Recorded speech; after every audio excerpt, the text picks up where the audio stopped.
Vous pensez que les guerres commerciales, les tweets provocateurs à 6 heures du matin et les tensions géopolitiques, c'est juste l'affaire des présidents, des généraux et des experts en cravate sur les plateaux télé? Détrompez-vous. Ce qui se joue dans le grand échiquier mondial, entre Washington, Moscou ou Pékin, atterrit directement dans votre portefeuille, sur votre compte épargne et dans votre plan de retraite. Aujourd'hui, on va parler d'un seul événement, d'une seule décision historique, mais dont les ondes de choc n'ont pas fini de secouer vos finances personnelles. On va parler de Donald Trump, de la Russie et de la plus grande erreur stratégique qu'il a commise face à Poutine. Une erreur que presque personne n'analyse sous cet angle, mais qui a redessiné en silence les règles du jeu économique mondial pour les 10 prochaines années. Et le plus fascinant, c'est que comprendre cette erreur, c'est avoir une carte pour naviguer dans la tempête qui vient et protéger, voire faire grossir votre argent. Parce que oui, la géopolitique n'est pas un spectacle. C'est le moteur caché des marchés, de l'inflation, de la valeur de votre euro et du prix de l'essence à la pompe. Alors accrochez-vous, parce que ce voyage va de la Maison-Blanche à vos comptes en banque, en passant par les couloirs obscurs du pouvoir à Moscou et les salles de trading de Shanghai. Et si vous voulez vraiment comprendre les forces qui vont dicter la valeur de votre patrimoine demain, restez bien jusqu'au bout. Et surtout, pour ne jamais manquer nos décryptages qui transforment l'actualité brûlante en stratégie financière claire, abonnez-vous à la chaîne et frappez fort sur la cloche de notification juste à côté. Parce que ce qui va suivre, c'est bien plus qu'un cours d'histoire. C'est une clé pour anticiper les prochains grands mouvements. C'est parti! Alors, quelle est cette fameuse erreur de Trump face à la Russie? Pour la comprendre, il faut revenir en arrière, à l'essence même de la relation tumultueuse entre les États-Unis et la Russie post-soviétique. Depuis la fin de la guerre froide, la doctrine américaine, qu'elle soit démocrate ou républicaine, avait un nom, le containment, l'endiguement. L'idée était simple, la Russie, même affaiblie, reste une menace géopolitique qu'il faut contenir, encercler, affaiblir économiquement par des sanctions et empêcher de redevenir une puissance hégémonique. L'OTAN s'élargit à l'Est, les sanctions pleuvent après l'annexion de la Crimée en 2014 et l'objectif est clair, maintenir la Russie dans son box, isolée du reste du monde occidental. Arrive Donald Trump en 2017. Et là, quelque chose de radicalement différent se produit. Trump, lui, ne voit pas la Russie comme une menace existentielle à endiguer. Il la voit comme un rival, certes, mais surtout comme un partenaire commercial potentiel, un contrepoids utile à la Chine, qu'il identifie comme l'adversaire numéro 1, et peut-être même comme le reflet d'une certaine idée du pouvoir fort qu'il admire. Son erreur monumentale ne fut pas d'être trop gentil ou trop dur, mais d'être incohérent, imprévisible et surtout de briser le consensus transatlantique sans rien mettre de solide à la place. Son erreur fut un mélange toxique de fascination personnelle pour Poutine et d'un isolationnisme économique qui a envoyé un signal catastrophique aux alliés de l'Amérique. Voyez le grand dossier des sanctions. Sous Trump, les sanctions existantes contre la Russie ont été maintenues, parfois même renforcées sur le papier, par le Congrès qui se méfiait de ses ardeurs. Mais le message venant du bureau ovale était constamment brouillé. Un jour, il critiquait l'OTAN comme obsolète, semant le doute sur la garantie de sécurité américaine en Europe. Le lendemain, il laissait entendre que la Crimée était russe, parce que les gens y parlaient russe. Cette inconstance, cette volonté de faire cavalier seul, a eu deux grandes conséquences que vous, aujourd'hui, vous payez cash. Première conséquence, et la plus cruciale, elle a accéléré de 10 ans le divorce stratégique entre la Russie et l'Occident et a poussé Moscou droit dans les bras de Pékin. Trump croyait peut-être jouer un jeu subtil de balance entre la Russie et la Chine. En réalité, il a offert à Poutine la démonstration parfaite que l'Occident était faible, divisé et que son pilier américain était devenu imprévisible. Le calcul russe en a été transformé. Pourquoi chercher un compromis avec un partenaire qui peut tout renverser d'un tweet? Cette incertitude a rendu la confrontation plus probable, pas moins. Elle a convaincu l'establishment russe que toute tentative de réchauffement était vaine à moyen terme. Alors, la Russie a fait ce qu'elle avait commencé à esquisser. Elle a pivoté résolument vers l'Est. Elle a approfondi son alliance stratégique avec la Chine, un niveau qui aurait été inimaginable il y a encore 10 ans. Et ça, mes amis, c'est le game changer absolu pour votre argent. Pourquoi? Parce que cela a créé les conditions de la guerre en Ukraine. Sans cette conviction russe que l'Occident était faible et désuni, sans ce sentiment que la Chine offrirait un filet de sécurité économique, Poutine aurait-il lancé son invasion à grande échelle en 2022? Les historiens débattront, mais une chose est sûre, l'incohérence de Trump a nourri la perception d'une opportunité à Moscou. Et la guerre en Ukraine, ce n'est pas qu'un drame humanitaire, c'est l'événement économique majeur de cette décennie. C'est lui qui a déclenché la crise énergétique en Europe, fait exploser l'inflation, forcé les banques centrales à monter les taux en flèche et mis en lumière la vulnérabilité des chaînes d'approvisionnement mondiales.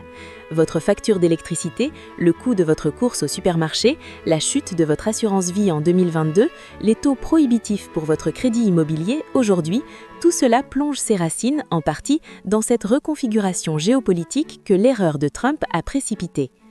Deuxième conséquence de cette erreur, elle a érodé la crédibilité de la puissance américaine comme garant de l'ordre économique mondial. Quand le président des États-Unis traite l'UE d'ennemi, questionne l'utilité de l'OTAN et flatte les autocrates, il sable la confiance des alliés.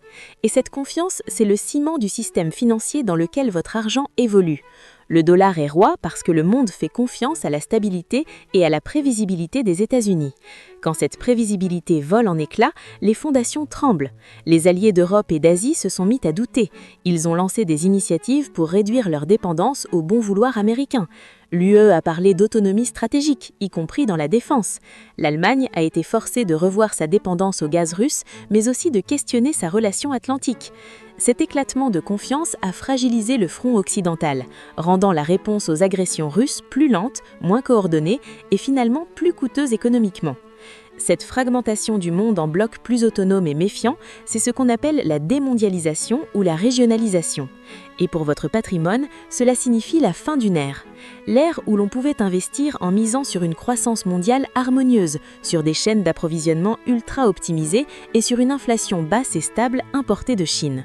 Cette ère est revelue.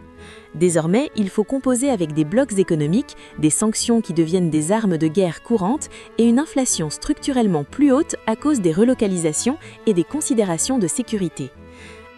Alors, que faire de votre argent dans ce nouveau monde, façonné en partie par cette erreur historique ? Comment transformer cette compréhension géopolitique en actions concrètes pour protéger et faire fructifier votre patrimoine ? La première règle, c'est d'arrêter de penser comme avant. L'ancien monde était linéaire et globalisé. Le nouveau monde est volatile et fragmenté. Voici vos nouvelles directives stratégiques. Numéro 1, l'énergie et les matières premières sont redevenues des actifs stratégiques, pas juste des commodities cycliques. La crise ukrainienne a été un électrochoc. L'accès à l'énergie est une question de sécurité nationale. Cela signifie que les investissements dans ce secteur, malgré la transition écologique, vont bénéficier d'un soutien politique et de tensions géopolitiques structurelles qui maintiendront les prix volatiles, mais avec un plancher élevé. Les entreprises qui possèdent des ressources, les infrastructures critiques, les technologies permettant l'indépendance énergétique, gaz naturel liquéfié, nucléaire, renouvelable avec stockage, sont sur une tendance de long terme. Numéro 2, l'or et les métaux précieux retrouvent leur rôle de refuge ultime. Pourquoi ? Parce que dans un monde où la confiance dans les alliances et les devises des grandes puissances est ébranlée, l'or reste la seule monnaie universelle qui n'est la dette de personne. Quand Trump sapait la crédibilité des alliances américaines, il sapait à terme la confiance absolue dans le système basé sur le dollar. L'or est l'assurance contre cette érosion. Une part de votre patrimoine doit être en or physique ou via des ETF sécurisés, non pas pour spéculer, mais pour assurer votre richesse contre les chocs géopolitiques majeurs. Numéro 3, il faut régionaliser votre portefeuille d'investissement. À l'ère de la fragmentation, mettre tous ses œufs dans le panier d'un seul bloc est risqué. La diversification géographique n'est plus une option, c'est une obligation de survie. Cela ne veut pas dire investir partout aveuglement, mais avoir une exposition réfléchie à différentes zones. L'Amérique du Nord reste un pilier technologique et énergétique, mais avec des risques politiques internes élevés. L'Europe offre des valorisations intéressantes, mais est en première ligne face aux risques géopolitiques russes. L'Asie, et en particulier l'Asie du Sud-Est et l'Inde, pourraient bénéficier des tensions entre la Chine et l'Occident en attirant les délocalisations d'usines. Avoir un portefeuille diversifié sur ces zones via des fonds indiciels ou des ETF larges permet de lisser les chocs spécifiques à une région. Numéro 4, les actifs tangibles et défensifs sur le sol national prennent de la valeur. Dans un monde incertain, ce que vous pouvez toucher, contrôler et qui répond à un besoin basique a une valeur intrinsèque renforcée. l'immobilier résidentiel dans des zones dynamiques, les terres agricoles productives, les infrastructures locales essentielles, eau, énergie renouvelable locale sont des valeurs refuges. Ils offrent une protection contre l'inflation, les loyers et les revenus agricoles augmentent avec les prix et sont moins sensibles aux tempêtes géopolitiques lointaines que les actions technologiques. Numéro 5, renforcez votre trésorerie et réduisez votre endettement à taux variable. L'ère des taux zéro est derrière nous, en grande partie à cause de l'inflation importée par les crises géopolitiques. Avoir une réserve de cash importante vous donne la flexibilité de saisir des opportunités lors des corrections marchés provoquées par des crises et vous met à l'abri du besoin en cas de ralentissement économique. Évitez comme la peste les dettes à taux révisables, car les banques centrales peuvent être forcées de maintenir des taux hauts plus longtemps pour lutter contre une inflation alimentée par les conflits et la fragmentation. Enfin, la compétence la plus précieuse que vous devez développer est l'agilité informationnelle. Dans ce nouveau monde, l'information est une arme. Les récits se contredisent, la désinformation est une tactique de guerre. Vous devez être capable de trier le bruit pour trouver le signal. Suivre l'actualité géopolitique n'est plus un passe-temps, c'est une partie intégrante de la gestion de votre patrimoine. Comprendre un mouvement de troupes, une nouvelle sanction, un accord entre la Russie et la Chine, c'est anticiper un mouvement sur les prix du blé, du pétrole ou des semi-conducteurs. Ne déléguez pas cette analyse, formez-vous. Lisez des sources diverses et contradictoires. La personne qui comprendra pourquoi l'erreur de Trump face à la Russie a changé la donne sera la personne qui verra venir la prochaine secousse, qu'elle vienne du détroit de Taïwan, du Moyen-Orient ou d'Afrique. Votre patrimoine est désormais directement lié à votre compréhension du monde. Ce n'est plus seulement une question de sélection de titres ou de fonds, c'est une question de vision géostratégique. L'argent dort où les continents bougent. Alors, commencez aujourd'hui. Réévaluez votre allocation d'actifs à la lumière de ce monde fragmenté. Parlez à votre conseiller financier en évoquant non seulement les ratios P sur E, mais aussi les risques géopolitiques. Et surtout, restez informé, restez agile. Parce que les prochains chocs, ils ne viendront pas de nulle part. Ils germeront des décisions prises aujourd'hui dans les capitales mondiales.